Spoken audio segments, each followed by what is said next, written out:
जनता में कांग्रेस को उम्मीदवार घोषित किए 3 दिन हो गए हैं, लेकिन बीजेपी अभी तक प्रत्याशी की घोषणा नहीं कर पाई है। पार्टी में आधा दर्जन नामों पर मंथन चल रहा है। ऐसे में प्रत्याशी की घोषणा में अभी भी 1-2 दिन का और वक्त लग सकता है। देखिए ये रिपोर्ट। सीट एक, दावेदार अनेक। बीजेपी में मंथन का दौर, अंता में हवा किशोर।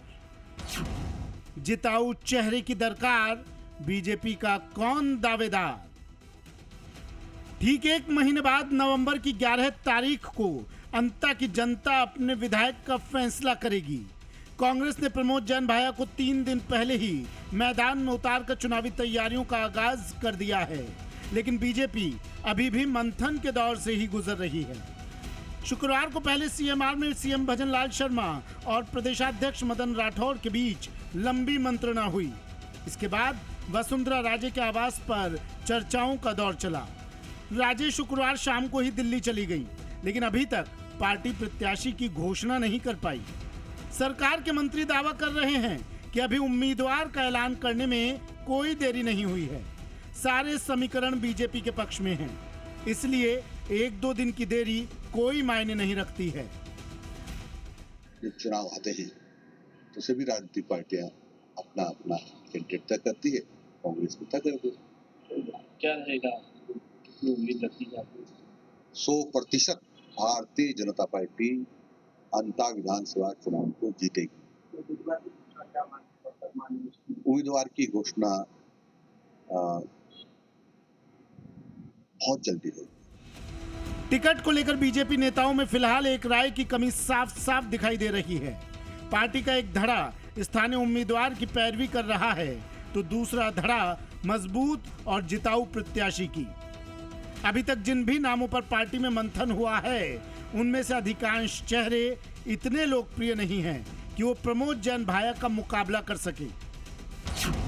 अंता में बीजेपी के दावेदार प्रभुलाल सैनी, पूर्व कैबिनेट मंत्री, नंदलाल सुमन, पूर्व जिलाध्यक्ष, आनंद गर्ग, पूर्व जिलाध्यक्ष, मोरपाल सुमन, पंचायत समिति प्रधान 12, नरेंद्र नागर, पूर्व विधायक खानपुर, भगवती बाई मीणा, पूर्व विधायक और कंवरलाल मीणा की पत्नी। अभी तक टिकट की रेस में प्रभुलाल सैनी सबसे आगे माने जा रहे हैं, क्योंकि प्रभुलाल सैनी 2013 में अंता से चुनाव जीतकर तत्कालीन वसुंधरा सरकार में कैबिनेट मंत्री बने और प्रमोद जैन भाया को उन्हीं के गढ़ में टोंक से जाकर सियासी शिकस्त दी। हालांकि बीजेपी में दावेदार तो कई हैं, पर पार्टी को जिताऊ और टिकाऊ चेहरे की दरकार है। इसलिए उम्मीदवार बाहरी हो या स्थानीय, इससे कोई फर्क नहीं पड़ता। जीत आखिर जीत होती है। इसलिए बीजेपी को जब लगेगा कि स्थानीय दावेदारों में जीतने की क्षमता नहीं है, तो फिर बाहर के नेताओं पर भी दांव लगाने से पार्टी गुरेज नहीं करेगी, क्योंकि चुनाव भजनलाल सरकार की साख से भी जुड़ा है। लिहाजा अंता की जीत बेहद जरूरी है। कि जो कांग्रेस के माननीय मंत्रीगण ने आरोप लगा रहे, वारे भाया खूब खाया, ऐसी स्थिति में ये मुद्दा रहेगा। और मेरा ये मानना है कि हमारे पूर्व के प्रत्याशी ने, हमारे पूर्व के विधायक ने अंता से गत चुनाव में जिन मतों से बढ़त हासिल की थी, विजय हासिल की थी, उससे भी अधिक मतों से इस बार हमारा प्रत्याशी विजय हासिल करेगा। बहरहाल दावेदारों की टिकट को लेकर बेकरारी बढ़ती ही जा रही है। 12 से लेकर जयपुर तक नेताजी दौड़ लगा रहे हैं। कई तो प्रदेश के नेताओं के जरिए दिल्ली दरबार से सीधे आशीर्वाद पाने की जुगत में जुटे हैं। हर तरफ बड़े नेताओं से मेल मुलाकातों का दौर जारी है। वफादारी के साथ जीत के समीकरण गिनाए जा रहे हैं। जब तक टिकट के नाम का ऐलान ना हो जाए, तब तक दावेदारों के दिन का चैन और रातों की नींद उड़ी रहेगी। आखिर सत्ता के साथ विधायकी का एहसास ही कुछ और है। किस्मत साथ दे तो विधायकी मंत्री पद में तब्दील होते देर नहीं लगाती।